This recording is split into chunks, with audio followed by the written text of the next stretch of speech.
Assalamualaikum warahmatullahi wabarakatuh. Selamat datang di Fakihah Channel, channel yang membahas tentang takbir mimpi. Mimpi terbagi dua, yaitu 1. Mimpi yang benar dan 2. Mimpi yang batil. Mimpi yang benar ialah yang dialami manusia tatkala kondisi psikologisnya seimbang dan keadaan cuaca sedang, seperti ditandai oleh bergoyangnya pepohonan hingga berjatuhannya dedaunan. Mimpi yang benar tidak didahului dengan adanya pikiran dan keinginan akan sesuatu yang kemudian muncul dalam mimpi. Kebenaran mimpi juga tidak ternodai oleh peristiwa junub dan haid. Adapun mimpi yang batil ialah yang ditimbulkan oleh bisikan nafsu, keinginan, dan hasrat. Mimpi demikian tidak dapat ditakwilkan. Demikian pula dengan mimpi basah dan mimpi lain yang mewajibkan mandi dikategorikan sebagai mimpi yang batil karena tidak mengandung makna.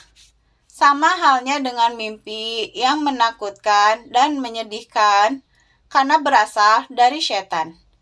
Allah Subhanahu wa Ta'ala berfirman, "Sesungguhnya pembicaraan rahasia itu termasuk perbuatan setan agar orang-orang yang beriman itu bersedih hati. Sedang pembicaraan itu tidaklah memberi bencana sedikit pun kepada mereka, kecuali dengan izin Allah Subhanahu wa Ta'ala.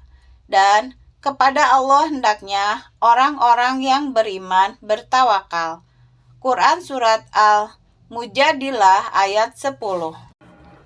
Di antara mimpi yang batil ialah mimpi kosong, yaitu seperti seseorang bermimpi seolah-olah langit menjadi atap dan dia takut tertimpa olehnya, seolah-olah bumi menjadi batu penggilingan yang berputar, pepohonan tumbuh di langit dan bintang-bintang terbit dari bumi.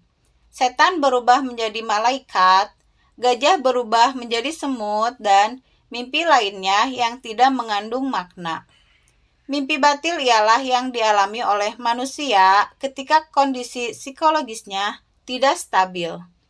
Misalnya orang yang sedang pendarahan bermimpi melihat darah, orang yang basah bermimpi melihat sesuatu yang basah, orang yang berpenyakit kuning melihat warna kuning, orang yang diliputi warna hitam bermimpi melihat kegelapan, orang yang hitam dan terbakar bermimpi melihat matahari, api, dan ditimpa demam, orang yang kedinginan bermimpi melihat es, atau orang yang kekenyangan bermimpi melihat segala sesuatu yang menindih dirinya. Mimpi yang demikian itu tidak dapat ditakwilkan. Takwil mimpi tentang sholat. Jika bermimpi sholat di kebun, dia akan memohon ampun kepada Allah. Jika bermimpi sholat di lahan pertanian, Allah akan memenuhi utangnya melalui hasil pertanian. Jika bermimpi sholat di kamar mandi, berarti dia akan melakukan kerusakan. Jika bermimpi terlambat sholat fardu dan tidak menemukan tempat untuk menunaikannya, dia tidak dapat meraih apa yang diinginkannya. Jika bermimpi sholat berjamaah dengan barisan yang rapi, berarti dia akan banyak membaca tasbih dan tahlil, karena Allah Subhanahu wa Ta'ala berfirman, "Dan sesungguhnya kami selalu teratur dalam barisan dalam melaksanakan perintah Allah, dan sungguh kami benar-benar terus bertasbih kepada Allah." Quran Surat As-Saffat ayat 165-166. Jika bermimpi sholat sambil duduk tanpa alasan, amalnya tidak akan diterima. Jika bermimpi sholat sambil berbaring, dia akan jatuh sakit. Jika bermimpi sholat sambil naik kendaraan, dia akan ditimpa ketakutan yang hebat. Jika bermimpi seolah-olah meninggalkan sholat fardu, berarti dia akan melecehkan beberapa syariat.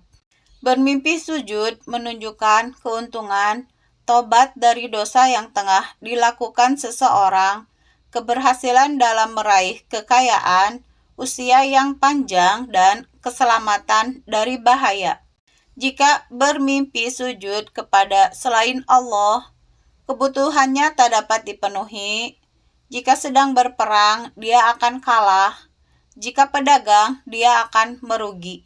Jika bermimpi duduk tasyahud, dia akan memperoleh jalan keluar dari kebingungannya serta dapat memenuhi kebutuhannya.